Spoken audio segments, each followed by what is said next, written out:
चलिए आज का सेशन रिकॉर्ड कर लेते हैं और सबसे पहले आज देखते हैं कि आज मार्केट में हुआ क्या है शॉर्ट में। उसके बाद फिर हम बात करेंगे, एक दो चीजें डिस्कस करेंगे जो रियल टाइम ट्रेडिंग में हमारे काम आएगी। आज मैं मार्केट में मैं बैठा रह गया, मेरे को कोई ट्रेड नहीं मिला। मुझे सोचा था कि आज मैं बैंक निफ्टी में कुछ लूंगा, लेकिन मेरा कुछ खास मुझे कुछ दिखा ही नहीं। आज आप लोगों को स्क्रीन दिख रही होगी कि देखिए जो सपोर्ट रेजिस्टेंस मैंने ड्रॉ किया था वो वहीं रह गया। एक बार मैंने पीडीएफ भी टेस्ट किया था, वो कुछ दिखा हो।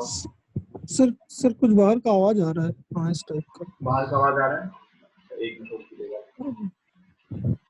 एक मिनट होल्ड कीजिएगा, ठीक है।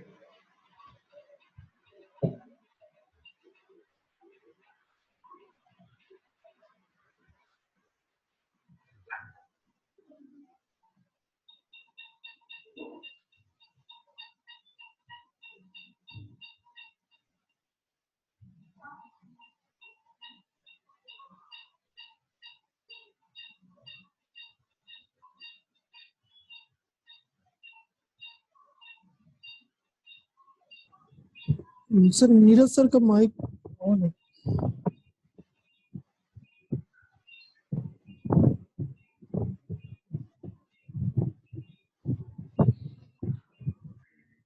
अभी सही होगा ना? अब आवाज नहीं आ रही होगी मेरा जी? आवाज नहीं आ रही ना अब? हल्का हल्का आ रहा है। सबको म्यूट कर दीजिए ना सर, आप सबको म्यूट कर दीजिए। अच्छा,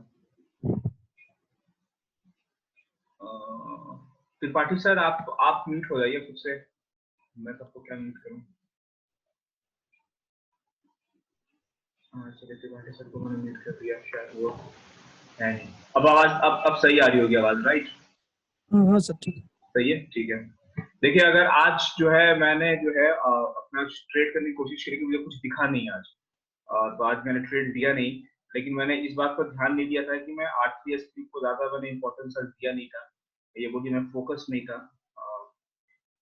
मैं कुछ पोजिशनल ट्रेड्स देख रहा था तो मैंने ध्यान नहीं दिया, वरना आज भी जो है ठीक ठाक ही मूवमेंट हुआ है हमारे हिसाब से। यहाँ पे एक ट्रेड इनिशिएट किया जा सकता था, तब ये S3 पे ऐसा ये वाला कैंडल जिसने फॉर्म किया था, तो ठीक है। और बैंक निफ्टी में देख लेते हैं।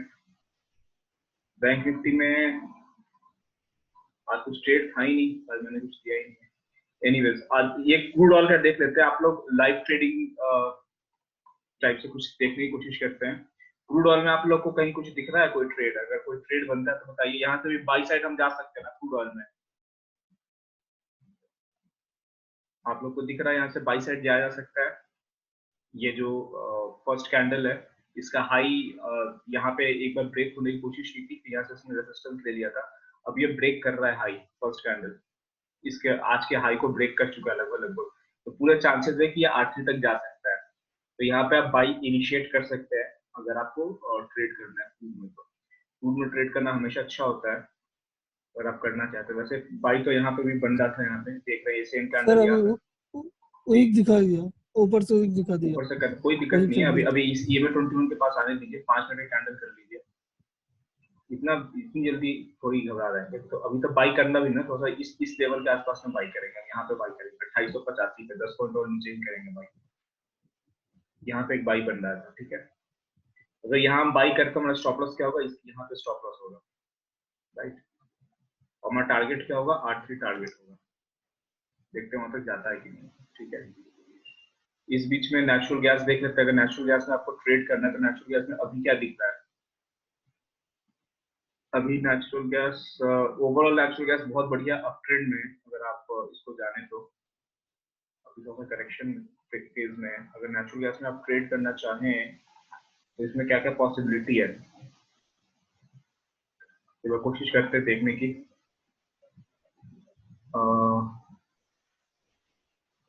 ऐसा कुछ ट्रेंड लाइन पे ये सपोर्ट ले तो रहा है। इसके पीछे देखते हैं क्या ये सपोर्ट लिया है। तो देखिए रेजिस्टेंस से सपोर्ट बनने की कोशिश कर रहा है। तो मैं बोलूँगा नेचुरल गैस थोड़ा बड़ा है। इसके एक पॉइंट में 1250 रुपए का प्रॉफिट लॉस होता है। तो इसको अगर इस ट्रेड लाइन पे अगली बार सपोर्ट ले, अगर आप लोग रात को जगे हुए हैं लेट नाइट तक, तो आप इसको देख सकते हैं, इसमें 1000-2000 रुपए आप आराम से निकाल सकते हैं। आप क्या कर सकते हैं कि यहाँ पे है ये ट्रेंड लाइन है, आप किसी न किसी बेसिस पे आप ट्रेड करेंगे। अगर ये अगली बार ये कुछ इस तरह का स्ट्रक्चर बनाता है, ऐसे आता हुआ फिर यहाँ से उठ जाता है, तो आप एक बाई ऑर्डर जो है बाई ऑर्डर नीचे का यहाँ पे इस जोन का बाई ऑर्डर आप लगा के रखेंगे। मैं बोलूंगा 184 का बाई ऑर्डर लगा के छोड़ दीजिए। अगर एग्जीक्यूट हो गया तो ये अच्छा प्रॉफिट आपको दे सकता है 184 के आसपास के एरिया में, राइट। तो ये क्रूड हो गया, रिजेक्शन तो नहीं आ रहा है क्रूड में, इसको देख लेते हैं। मैंने अच्छा ये आप उस दिन बोल रहे थे कि आपने प्रणव जी कि आपने जो है फॉरेक्स में ट्रेड करने का आपने सोचा है, तो मैं आपको बता दूं मैंने जो फॉरेक्स में ट्रेड किया है ना, तो मैंने करेंसी पेयर को ट्रेड नहीं किया था। आपने जो बताया था, मैं उस दिन जल्दी में था तो ठीक से बात नहीं हो पाई थी। मैं करेंसी पेयर को मैंने ट्रेड नहीं किया था, मैंने फॉरेक्स में ट्रेड किया था, मैंने क्रूड ऑयल किया था ट्रेड। क्योंकि फॉरेक्स में क्रूड ट्रेड करना और एमसीएक्स में क्रूड ट्रेड करना अलग अलग होता है। जब आप एमसीएक्स में ट्रेड करते हैं तो उसमें जो है मंथली एक्सपायरी होती है, और जब आप फॉरेक्स में ट्रेड करते हैं तो उसमें क्या होता है कि मंथली एक्सपायरी में आपका जो है आप खुद से एग्जिट नहीं होते हैं, आपका जो है वो ऑटोमेटिकली रोल ओवर कर देता है वो फॉरेक्स वाला। तो अगर आपको क्रूड में प्रोफेशनल ट्रेड करना है तो मैं बोलूंगा कि फॉरेक्स की ट्रेड कीजिए, वो ज्यादा बेटर होता है, वो डॉलर में आपका ट्रेड होगा और वो अच्छा ट्रेड जाता है। उसमें सर लॉट साइज ज्यादा होता है ना? लॉट साइज थोड़ा ज्यादा होता है और उसमें भी, लेकिन आप छोटा कर सकते हैं। पहले तो जैसे था कि पहले एमसीएक्स में भी मिनी चलता था, क्रूड ऑयल मिनी, तो वो हाँ बहुत हाँ मतलब 1 रुपए के 1 पॉइंट में 10 रुपए का फर्क पड़ता था, तो वो बड़ा इजी था ट्रेड करना। तो मिनी बंद कर दिया, सिर्फ मेगा है, तो बड़ा हेवी हेवी वेट हो चुका है क्रूड ऑयल भी, इसलिए थोड़ा सा इसमें जो है नए लोग को जाना भी नहीं चाहिए इसमें, ठीक है। मैं आपको बोलूंगा, देखिए ये हाँ। नेचुरल गैस में बहुत अच्छा है, यहाँ पे पाई बनता है जी। आदित्य जी बताइए, आप म्यूट पे तो नहीं है ना? हाँ जी सर, अभी आपने उसका फॉरेक्स के बारे में बात की, जी जी। तो सर उसका मतलब जैसे क्या होता है कि जो जितनी मेरी इंफॉर्मेशन है कि फैमा के अकॉर्डिंग शायद आप मतलब उस तरीके की फॉर ट्रेडिंग के लिए अकाउंट नहीं खोल सकते बाहर, कुछ ऐसा है थोड़ा राइट, उसके बारे में। इलीगल है ये। तो सर वो किस तरीके से की, हाँ जी, किस तरीके से की जा सकती है? वो की जा सकती है, वो होता क्या है देखिए, इसलिए इसलिए मैंने भी जो ना, मतलब बीच में ऐसा हुआ क्या कि एचडीएफसी बैंक ने मुझे एक आज जो है ईमेल के थ्रू नोटिस भी सेंड कर दिया था कि ये आपका पैसा जा कहाँ रहा है। असल में जो रिजर्व बैंक ऑफ इंडिया है जो है, ये फॉरेक्स ट्रेडिंग को अलाउ करता है, ये बीच बीच में रूल चेंज होते रहता है, लेकिन इससे कुछ जो है ब्रोकर जो है वो फिक्स ब्रोकर है कि आप किस ब्रोकर के साथ ही कर सकते हैं, और जिस ब्रोकर के साथ वो एचडीएफसी बैंक बोलता है कि हम अलाउ करते हैं आप उनके ट्रेडिंग टर्मिनल पे पैसा ट्रांसफर कर सकते हैं, उनका जो है ब्रोकरेज काफी ज्यादा है। मुझे नाम याद नहीं आ रहा है, काफी पुरानी बात हो गई है।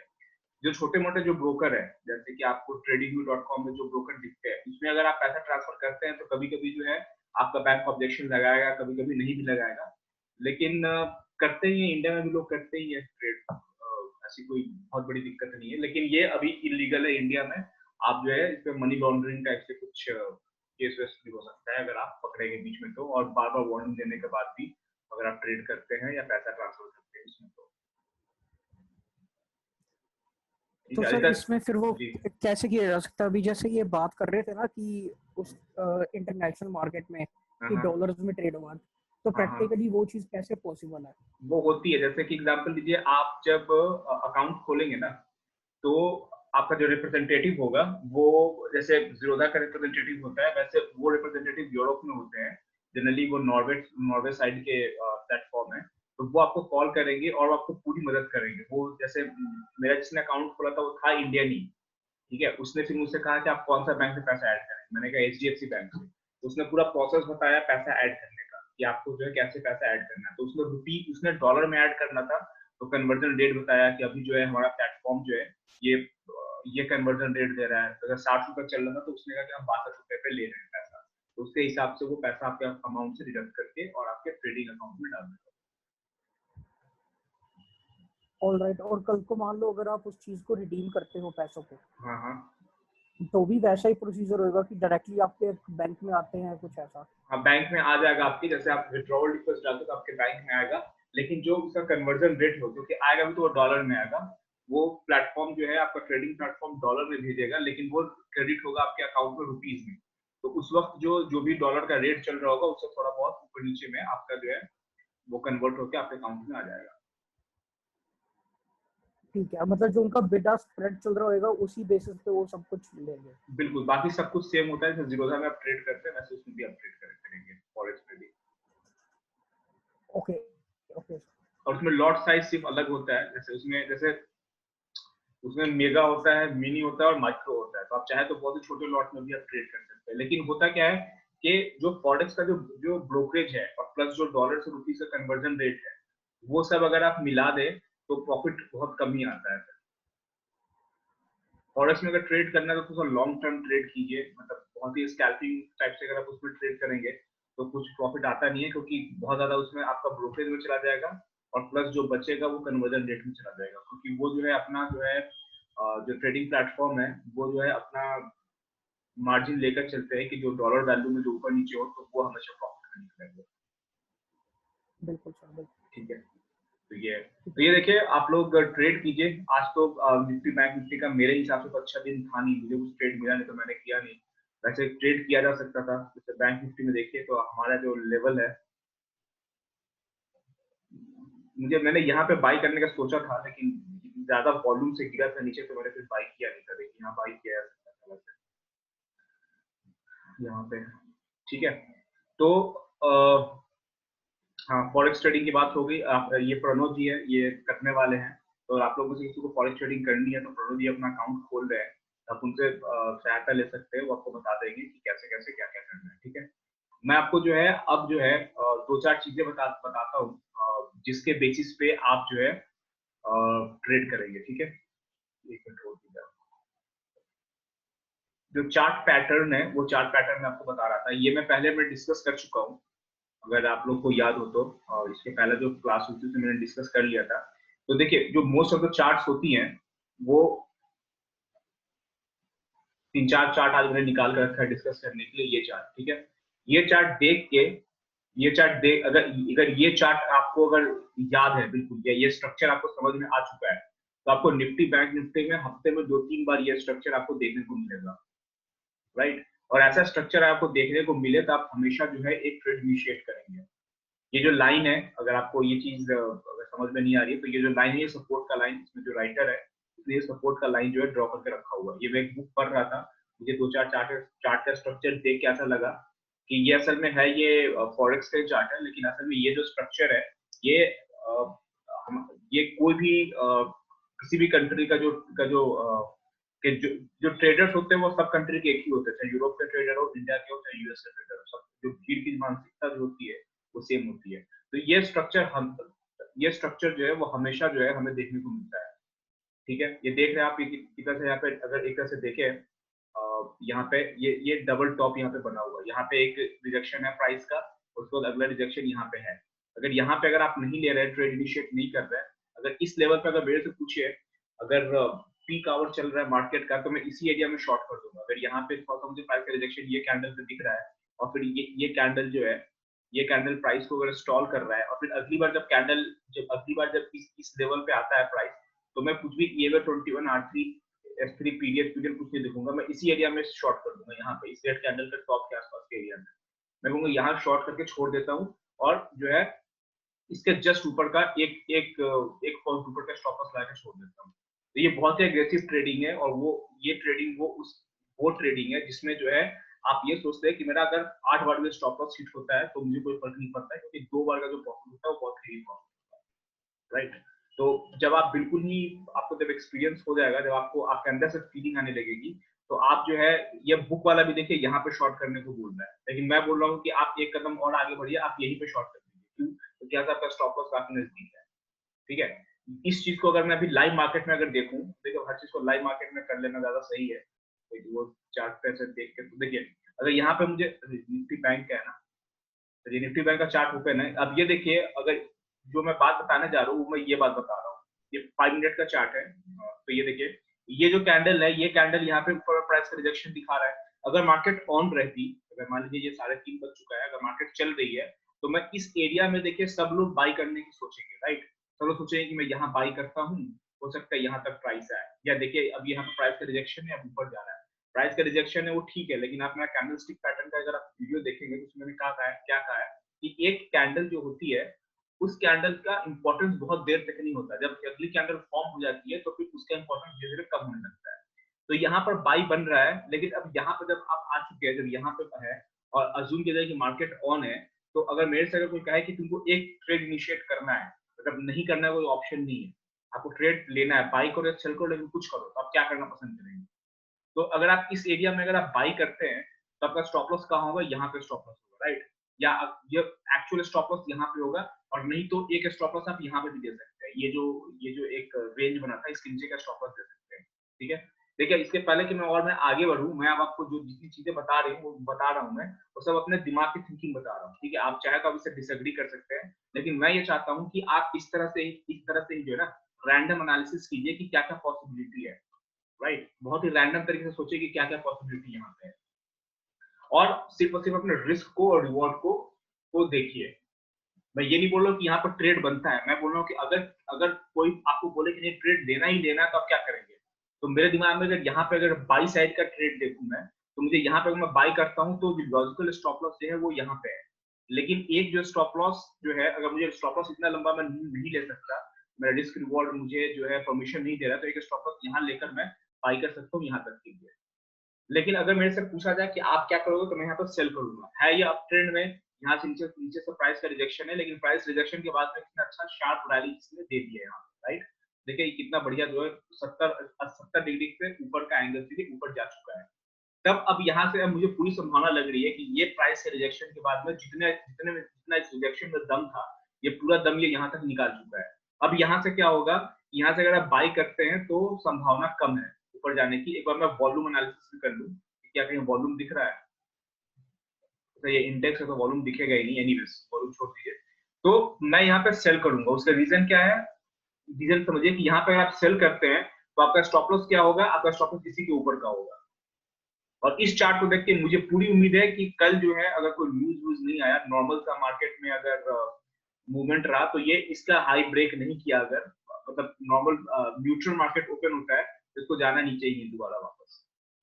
तो हम अज्यूम कर रहे हैं कि मार्केट अभी ऑन है, तो मैं यहाँ पे सेल करूंगा क्योंकि मेरा स्टॉप लॉस छोटा है। ये जो विक है, ये विक अब काम करना स्टार्ट करेगा यहाँ पे, राइट? तो यही चीज जो है, हाँ कुछ बोल रहे हैं आप? पूरा दिन का तो सर डाउन ट्रेंड चल रहा है, पूरे दिन का डाउन ट्रेंड चल रहा है। देखिए यही चीज है, आप इसी को समझिए, पूरे दिन का डाउन ट्रेंड चल रहा है। तो अब आपके दिमाग में हमेशा जो है ना डाउन ट्रेंड सेल साइड की एंट्री लेने की सोचिए, क्योंकि ये देखिए ये मार्केट क्या है अभी ओवरऑल डाउन ट्रेंड में, राइट? और यहाँ से इसने थोड़ा सा रिकवर किया है, और प्लस जो है ये जो कैंडल है ना, यहाँ से जो प्राइस का रिजेक्शन है, तो मैं ये सोच रहा हूँ कि जितने लोग जो है यहाँ पे जिन्होंने एंट्री की थी, ये जो विक बना है, तो जितने लोगों ने यहाँ पर सेल किया था जिससे वजह से प्राइस का रिजेक्शन आया है, ये लोग अभी भी ट्रेड में बने हुए हैं, राइट? और ये लोग जो इसमें से कुछ लोगों ने यहाँ पे प्रॉफिट बुकिंग किया होगा, तो प्रॉफिट बुकिंग करने की वजह से ये वापस ऊपर आ गया। लेकिन ये जो रेसिस्टेंस का लेवल जो बना हुआ है, मैं एक लाइन यहाँ पे खींचूंगा, ये जो रेसिस्टेंस का लेवल बना हुआ है इसके अंदर अभी भी दम है, राइट? देखिए ये पूरा रेसिस्टेंस का लेवल है, यहाँ ये पूरा जोन, और यहाँ पर देखिए ये अभी भी एक विक बना हुआ है। तो मुझे उम्मीद है कि अगर मार्केट ऑन रहती तो यहाँ से मार्केट को नीचे ही जाना, और यहाँ का स्टॉप लॉस तो है ही, अगर हिट हुआ तो कोई दिक्कत नहीं है। तो इस तरह से मैं आपको सिर्फ सोचने का तरीका बता रहा हूँ, ठीक है? तो एक चीज और आप देखिए कि यहाँ से क्या क्या एनालिसिस, इस तरह का चार्ट में, ये चार्ट आपको हमेशा देखने को मिलेगा, ठीक है? ये स्क्रीनशॉट है, लेकिन आप बैठ के आधा घंटा चार्ट पे टाइम गुजारेंगे तो इस स्ट्रक्चर, इससे मिलता जुलता स्ट्रक्चर आपको हमेशा मिलेगा। तो ये स्ट्रक्चर क्या है? ये स्ट्रक्चर असल में जो बायर्स और सेलर्स है उनके आपस का जो ट्रेडिंग डिसीजन है उनकी वजह से बना है कि वो क्या रहा है। ये कैंडल यहीं से नीचे क्यों चला गया? ये कैंडल यहाँ से नीचे इसलिए गया क्योंकि यहाँ पे जो प्राइस का रिजेक्शन ऑलरेडी कुछ देर पहले हो चुका था, तो फिर से ये इस लेवल पे आया, तो फिर से ये नीचे गया, ठीक है? इसी चीज को मैं एक्सप्लेन यहाँ पे कर देता हूँ। और यहाँ पे जो ये लाइन दिख रही है, ये सपोर्ट का लाइन है। कोई किसी और बड़े टाइम फ्रेम पे, जैसे ये चार्ट मेरे ख्याल से 3 मिनट का था जब मैंने स्क्रीनशॉट लिया था इसका, तो एग्जांपल लीजिए कि 30 मिनट या 15 मिनट के टाइम फ्रेम में ये एक जो है सपोर्ट की लाइन है, ठीक है? तो ये उस बुक में यहाँ की जो एनालिसिस है, जो साइकोलॉजी है, उसमें नहीं लिखी होती, ये मैं अपनी तरफ से बता रहा हूँ, ठीक है? उसके बाद ये देखिए कि ये जो सपोर्ट लाइन है, इस सपोर्ट लाइन पे ये जो कैंडल है इसने सपोर्ट किया है, और ये कैंडल क्या है? कैंडलस्टिक पैटर्न के हिसाब से ये कैंडल है इनडिसीजन का कैंडल, ठीक है? और यहाँ पे जो है ये आकर जो रुका हुआ है, इसके बाद जब इसने ऊपर जाना स्टार्ट कर दिया तो बहुत सारे लोग जो होते हैं ना, बहुत सारे जो लोग होते हैं वो ये सोचते हैं कि भैया ये डोजी बन गया है, इसने इस लेवल पर सपोर्ट ले लिया है। तो अगर आप बिल्कुल ही बंद दिमाग से सोचेंगे तो आप कहेंगे डोजी बन गया, सपोर्ट पे डोजी बन गया है, इसके ऊपर में जो है बाई कर दूंगा, ठीक है। लेकिन अगर मेरे पास कोई ऑप्शन नहीं कि मैं इतना दिखा सकूं आपको, अगर इतना दिखाऊं और अगर ये टोटल डाउन ट्रेंड में है, देखिए पूरी तरह से ये चार्ट को कैप्चर में नहीं कर पाया, मेरी गलती है, लेकिन अगर ओवरऑल अगर जैसे ये डाउन ट्रेंड का चार्ट है और उसके बाद ये यहाँ पर अगर रुका हुआ है तो आप इस डोजी के ऊपर में बाई नहीं करेंगे। इस डोजी के ऊपर बाई कर लिया, इसके नीचे का स्टॉप लॉस डाल दिया, अगर आप करेंगे तो मेक श्योर कि आप जितनी जल्दी आप जैसे ही यहाँ पे बाई करते हैं इसके नीचे का स्टॉप लॉस डालते हैं, जैसे ही ऊपर जाता है स्टॉप लॉस ट्रेल कर देंगे, फिट होता है, कोई दिक्कत नहीं है। लेकिन अगर आप ओवरऑल डाउन ट्रेंड में है और इस तरह का डोजी बनता है तो मेक श्योर कि आप जो है अगले कुछ देर का वेट करेंगे। और मैं आपको ये रिक्वेस्ट कर रहा हूँ कि ये स्ट्रक्चर आप याद कर लीजिए, क्योंकि मैं अपने इस स्ट्रक्चर को स्क्रीनशॉट लेकर मैं सेशन में इसलिए एक्सप्लेन कर रहा हूँ क्योंकि ये स्ट्रक्चर आपको हमेशा दिखेगा, वो 1 मिनट के कैंडल में दिखे, 3 मिनट के कैंडल में दिखे या 1 दिन के कैंडल में दिखे। अगर पोजिशनल भी अगर आपको दिखे इस तरह का स्ट्रक्चर बन रहा है और यहाँ पर एक डोजी कैंडल बन गया, ओवरऑल अगर ट्रेंड नीचे का है तो देखिए फिर ये ब्रेकआउट देगा। अगर आपने ये ब्रेकआउट ये मिस कर दिया है तो मेक श्योर, जैसे मैंने आपको याद होगा जब हम आपने सेशन ज्वाइन किया था उसी वक्त मैंने कहा था कि अगर ये ब्रेकआउट दे रहा है तो एक बार रीटेस्ट करना जरूर आएगा। ये पॉसिबिलिटी, ये जरूरी नहीं है कि ये बिल्कुल यहीं पर रीटेस्ट करेगा, हो सकता है थोड़ा ऊपर नीचे जाकर फिर नीचे चला जाए, लेकिन रीटेस्ट करने नहीं जरूर आएगा। तो अगर एक सपोर्ट लेवल ब्रेक होता है, उसके बाद सपोर्ट लेवल ब्रेक होने के बाद में फिर से ये ऊपर आता है, रीटेस्ट करता है उस सपोर्ट लेवल को, तो आप जरूर सेल करेंगे, ये अपॉर्चुनिटी आप मिस नहीं करेंगे। और आप पूरे दिन अगर मार्केट में बैठे हुए हैं तो बहुत सारे स्टॉक्स में, वॉल्यूम वाले स्टॉक में, निफ्टी में, बैंक निफ्टी में, तो फॉरेक्स में ट्रेड कर रहा है तो फॉरेक्स में तो हमेशा ये स्ट्रक्चर आपको देखने को मिलेगा। लेकिन असल में यहाँ पे हो क्या रहा है शायद मैं पहले बता चुका हूँ, लेकिन ये बहुत इंपॉर्टेंट स्ट्रक्चर है इसलिए मैं फिर से डिफाइन कर रहा हूँ। ये ओवरऑल है डाउन ट्रेंड में, ठीक है। तो यहाँ पर क्या हुआ होगा सोचिए, यहाँ पे जो मार्केट में जो प्राइस का मूवमेंट होता है वो बुल और बेयर की लड़ाई होती है, बायर्स और सेलर्स की लड़ाई होती है। तो यहाँ पे लोगों ने किया क्या होगा कि जितने जो सेलर्स है, कुछ लोग अंदर से बुल होते हैं, कुछ लोग अंदर से बेयर होते हैं, कुछ लोग को हमेशा हर चीज ऊपर जाती दिखती है, कुछ लोग को हमेशा हर चीज नीचे जाती दिखती है। न्यूट्रल होना बड़ा मुश्किल होता है, राइट। तो मैं आपको बताऊं कि यहाँ पे अगर आप हैं और अगर आप बेयर है तो होता क्या है कि जितने बेयर होंगे वो सब जो है ऑलरेडी जो है ऑर्डर डाल के रखेंगे इस डोजी के नीचे का कि इसके नीचे मैं सेल कर दूंगा, ठीक है। तो जैसे ही गलती से एक प्राइस इस डोजी के नीचे आया, देखिए कितनी वॉल्यूम के साथ नीचे गिरा, क्यों? क्योंकि जिन्होंने यहाँ पे बाई किया था उन्होंने उसके नीचे स्टॉप लॉस डाला था, यानी कि यहाँ पे बाई किया तो उसके नीचे सेल ऑर्डर डाला होगा स्टॉप लॉस का, उनका स्टॉप लॉस ट्रिगर हुआ और प्लस जो बेयर थे वो बेयर ऑलरेडी ऑर्डर डाल कर रखे हुए हैं, इसलिए ये प्राइस नीचे चला गया, राइट। उसके बाद अगर इसी में 2-3 ऑर्डर इकट्ठे लगा दे हम, कि एक सेल साइड का लगा दे, एक बाय साइड का, कि जहाँ पे भी मार्केट जाए एक जगह अगर स्टॉप लॉस हमारा हिट भी हो तो दूसरी तरफ का टारगेट मिल जाए। हाँ, तो आप करना चाहते हैं ऐसा? अगर मान लो सर वही पूछ रहा हूँ कि स्ट्रेटेजी ठीक होगी ऐसी अगर कोई करे ऐसा? तो वो देखिए अगर आपने दोनों ऑर्डर डाल दिए, एग्जांपल लीजिए आपने चलिए इनका आदित्य जी का क्वेश्चन हम ले लेते हैं, उसके बाद इसके बाद का साइकोलॉजी में आपको एक्सप्लेन करने की कोशिश करूंगा। अगर जो है इसके ऊपर आपने इस डोजी के ऊपर बाई कर दिया और इसके नीचे सेल कर दिया, राइट, आप इसके ऊपर बाई ऑर्डर लगा दिया और इसके नीचे सेल ऑर्डर लगा दिया आपने, ठीक है। तब क्या होगा, जैसे ही प्राइस इसके ऊपर गया आपका बाई ऑर्डर एक्टिव हो गया, आपका सेल ऑर्डर, अब आपका जो सेल ऑर्डर है ये अब स्टॉप लॉस का काम करेगा अब आपका, राइट, करेगा ना? हाँ जी।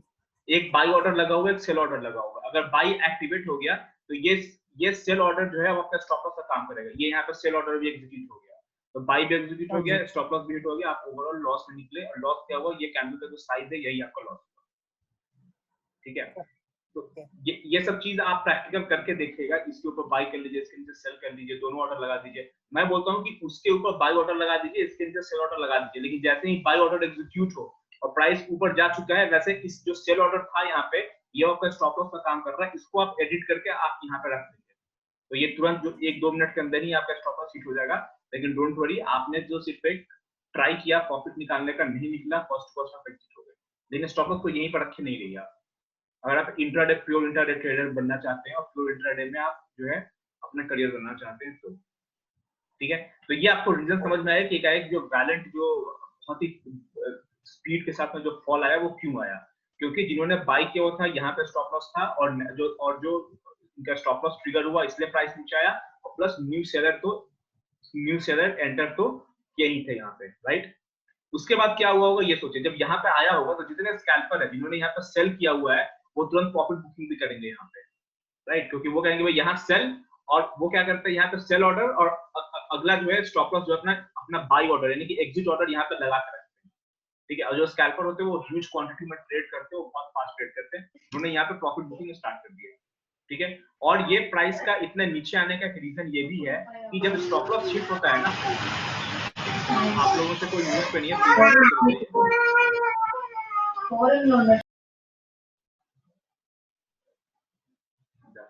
ठीक है।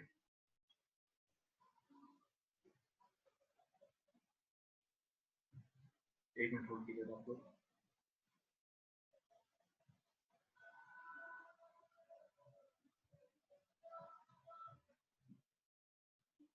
देखिए, तो ये जब सेल ऑर्डर जब एग्जीक्यूट यहाँ पे स्टॉप लॉस हिट हो रहा है और नए ऑर्डर जब लग रहे हैं ना, तो इसलिए यहाँ पे बहुत तेजी के साथ में ये विक बना हुआ है, और ये हमेशा आपको दिखेगा, कभी भी कोई अगर कोई बहुत ही पुराना सपोर्ट लाइन अगर ब्रेक होता है तो ये विक आपको हमेशा देखने को मिलेगा, और यही खासियत है, अगर ये स्ट्रक्चर आपको दिखा तो आपको एंट्री लेनी है। उसके बाद क्या होता है, जिन्होंने यहाँ सेल किया यहाँ पे उन्होंने प्रॉफिट बुकिंग भी स्टार्ट कर दी। आप लोग इस बात को समझिए, स्टेप बाय स्टेप समझिए, जिन्होंने यहाँ पे सेल किया उन्होंने यहाँ पे कुछ ने प्रॉफिट बुकिंग किया, और कुछ लोग जो बुल है, तो क्या मैं बेयर हूं तो मुझे यहाँ पे सेलिंग दिख रही है, और मेरे लिए ये अच्छा एग्जांपल है, लेकिन कुछ लोग बुल होते हैं, उनको हर चीज हमेशा ऊपर जाती हुई दिख रही है, उनको लगता है कि चलो यहाँ पे इसने स्टॉप लॉस पर हिट कर दिया, अब जो है ये नीचे नहीं जाने वाला है, ये गलती से स्टॉप लॉस हो गया, उसको जाना ऊपर ही है। तब आप उन्होंने क्या किया, फिर उनको यहाँ पे ये प्राइस चीप लग रहा है तो यहाँ पे ये बाई करना स्टार्ट कर देंगे और खींच खाच के यहाँ तक लेकर आएंगे। तो जब इस लेवल पे आया तो इस लेवल के बाद ही ये नीचे क्यों गया, यानी कि ये रिटेस्ट क्यों करता है, तो रिटेस्ट करने का उसका रीजन ये होता है कि जिन्होंने यहाँ पे बाई किया था और जिनका स्टॉप लॉस यहाँ पे था, कुछ लोग स्टॉप लॉस जो नहीं लगाते हैं वो कहेंगे कि भैया अब मुझे कॉस्ट टू कॉस्ट निकलने का मौका मिल रहा है, मैं यहाँ से एग्जिट कर जाता हूँ, जिन्होंने यहाँ बाई किया था वो यहाँ पे सेल करेंगे, तो पहला सेल ऑर्डर यहाँ पे लगा लोगों का। और कुछ लोग जो सेल्फ जो थोड़ा से वो ट्रेडर होते हैं, सेफ ट्रेडर होते हैं, वो कहेंगे भैया हम जो है पहले से ऑर्डर लगा के नहीं रखेंगे, रीटेस्ट करने का वेट करेंगे, जो कि मैं आप लोग को एडवाइस करता हूँ। तो वो जब वो यहाँ पर जो है सेल करेंगे, राइट। और जिन्होंने यहाँ पे बाई किया है, यहाँ पे जिन्होंने चीप समझ के बाई किया था, वो कहेंगे भैया पहला मेरा स्टॉप टारगेट यहाँ पे मैं एग्जिट करूँ तो सेल करेंगे। तो तीन तरफ से सेल ऑर्डर यहाँ पे बनना यहाँ पे लगा हुआ है, तीन तरह के सेल ऑर्डर, इसलिए ये इतनी तेजी से नीचे गया है। तो इसका जो स्पीड है नीचे जाने की ये पहले से और ज्यादा है, राइट। तो आप ये इस इमेज को बड़े ध्यान से समझ लीजिए, और ये स्ट्रक्चर आपको कभी भी दिखे तो समझ जाइए कि मानसिकता क्या है भीड़ की, और जो है जो ट्रेडर्स हैं वो क्या सोच रहे हैं। और एज ए ट्रेडर आपका काम है फ्यूचर को प्रेडिक्ट करना, आपका आपका जो काम है वो जो है पास्ट को देख के जो है और पुरानी चीजों को देखकर जो है आपको आपका काम है फ्यूचर को प्रेडिक्ट करना, ठीक है। और इंडिकेटर आप एक बात बताइए कि जब ये इस लेवल पे होगा, जब प्राइस यहाँ पे हो, तो जितने इंडिकेटर होंगे, जितने आरएसआई होगा, स्टॉकेस्टिक होगा, ये जितने भी इंडिकेटर का आप नाम जानते हैं, यहाँ पे जब प्राइस हो तो सारे के सारे क्या बता रहे हैं, सारे के सारे सेल करने को बोल रहे हैं आपको, राइट। लेकिन देखिए जो जो प्राइस एक्शन के ट्रेडर वो यहाँ पे बाई करेंगे, यहाँ पे प्रॉफिट बुक कर लेंगे, जो स्कैल्पर टाइप के जो ट्रेडर होते हैं, राइट। ये नीचे आ गया, तो तीन तरह से सेल ऑर्डर यहाँ पे पड़ा, ठीक है।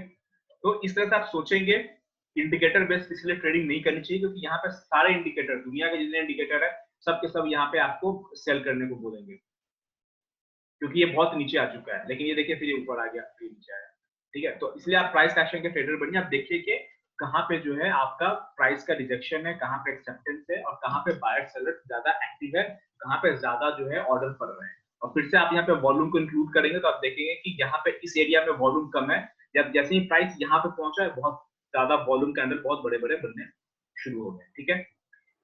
तो ये आप लोग याद रखिएगा। दूसरा एक एग्जांपल हम ले लेते हैं, ये वाला। सर अगर पिछले बार चार्ट पूछ दिया, एक मिनट बी बी पॉइंट पे ट्रैप होने का बहुत आप चांस एक मिनट रहता आप है। एक मिनट होल्ड कीजिएगा, ठीक है, एक मिनट होल्ड कीजिए आप लोग प्लीज। Okay okay.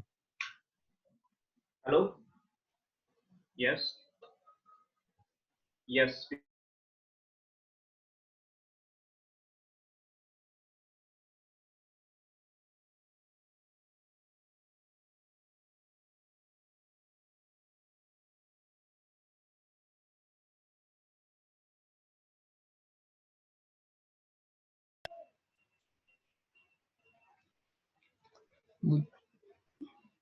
मुझे भी लग रहा था वो डी पॉइंट में हम ट्रैप हो सकते हैं. It used to come back, है ना?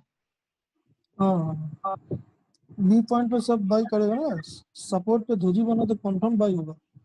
हाँ, उसके बाद उसको उधर रेजिस्टेंस जैसा वो रेजिस्टेंस, ये चार्ट में वो रेजिस्टेंस बन के काम कर रहा है, मगर कभी-कभी क्या होता है, वो सपोर्ट बन के सपोर्ट को ब्रेक करके नीचे जाता है, फिर उसको रेजिस्टेंस बनना है ना, रेजिस्टेंस नहीं बनेगा, उसको भी पार करके ऊपर आ जाता है, then we will be trapped.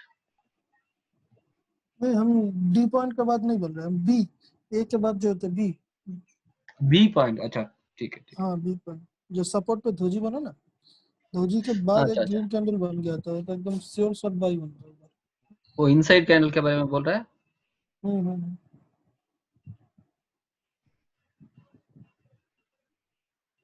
Sir तो है.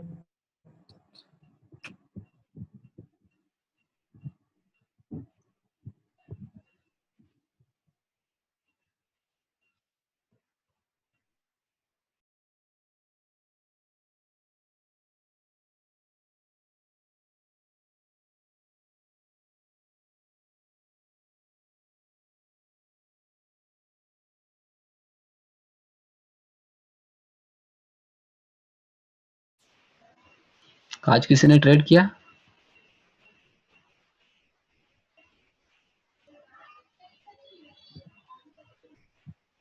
कोई नहीं, क्या लग रहा है हम लोगों से. मैं तो कुछ करने के लिए ट्राई कर रहा था, मगर वो समझ में नहीं आ रहा था किस तरफ जा रहा है. वो ऊपर जा रहा था, फिर नीचे आ रहा था. मगर एक जगह पे वो ट्रायंगल शेप किसी ने भेजा है ना आज, ये ग्रुप में. मैं भी ऐसे एडक्स ही पॉइंट डाल के बता रहा हूँ. देख रहा था.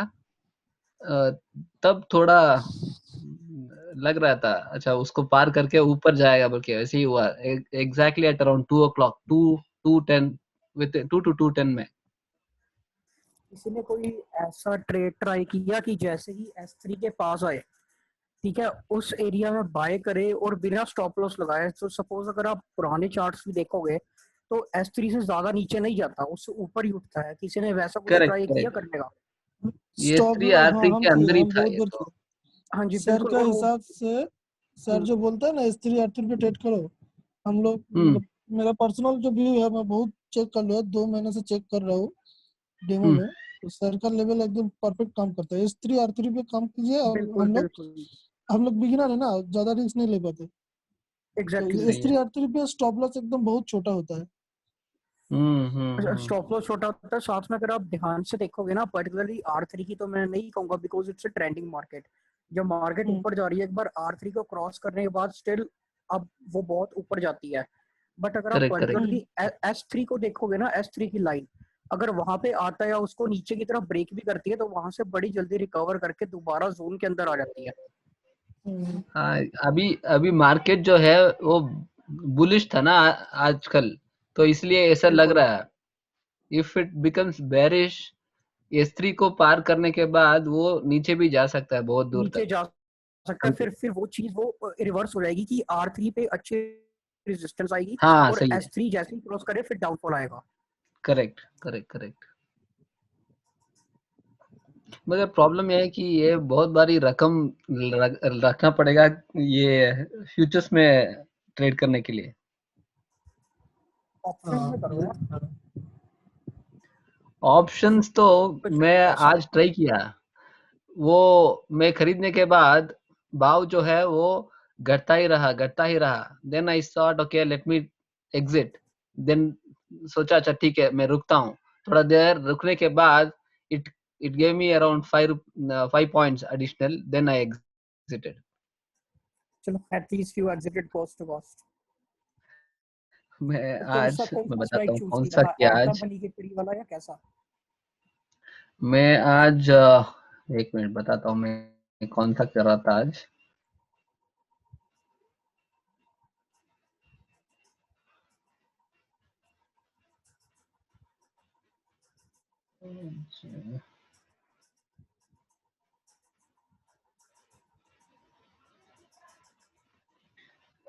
22,200 P. पी ये एट द मनी के आसपास हुआ ना भाई? एट द मनी नहीं है ये, या it is correct, at the money तो ऐसा इन द है, मनी मैं होगा ना ये पीई के हिसाब ये से in the in money the, है ना। अच्छा इन द मनी है तो डेफिनेटली आपको लॉस बहुत ज्यादा, अगर मान लो अगर आपको लॉस में भी एग्जिट होते के अंदर हाँ, तो बहुत ज्यादा लॉस होता है, because in the money option का जो डेल्टा वगैरह जिसको हम ग्रीक्स बोलते हैं काफी ज्यादा हाई होता है। एक नहीं, बार मेरे मैं साथ सोच हुआ रहा था। था कि मैं इसको कब लिया मालूम, when market was about to rise, जब वो बैंक निफ्टी ऊपर जाने लगा ना, तब इसको मैं लिया था। Alright, what I believe is कि जो आप ऑप्शन का स्ट्राइक प्राइस चूज करते हो ना वो बहुत ज्यादा इंपॉर्टेंट होता है। एक बार मेरे साथ है, मेरा पर्सनल व्यू है, मैंने क्या किया था, deep out the money call option buy करा था जो कि करीब चल रहा था 171 और 172 पे मेरी बाइंग थी। और जो हम्म उस time at the money option था वो करीब था 450 के करीब था। और हम्म उसके बाद मेरे देखते देखते बैंक निफ्टी के अंदर करीब 40-50 पॉइंट का राइज आया।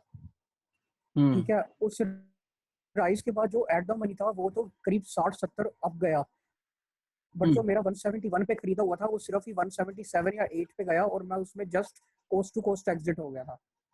हम्म। तो that day was a lesson for me. No, today I saw another thing. I bought this 22,200 PE at around 90 rupees. Okay. या When I bought it, okay, after I am buying it, okay, there was around 90 points variation in Bank Nifty, but the the premium for this particular 22,200 was between 90 and 92 only, yeah, even though that's it was around certainly because of delta. 50 to 80 points variation, but the premium change here was only 2 rupees. 2 rupees, yes, that might be due to delta. I don't understand delta gamma Jamaat. Actually sir ने शायद हमारी option की class ली नहीं, but मैंने ये हम्म। चीज पढ़ी हुई है तो मुझे पता है क्या होता है। सपोज अच्छा, अगर मान ऑप्शंस लो, कॉल, ऑप्शंस का क्लास आपका हो गया, ठीक है। नहीं मेरा मेरा नहीं हुआ, मेरा एक्चुअली नहीं हुआ, मैंने अपनी स्टडीज में पढ़ी हुई है ये चीजें। अच्छा तो अच्छा, मैं भी पढ़ने के लिए कुछ कोशिश किया, आपको, मगर वो तो ग्रीक एंड लैटिन जैसा लग रहा था, इसलिए इसको छोड़ दिया हमने।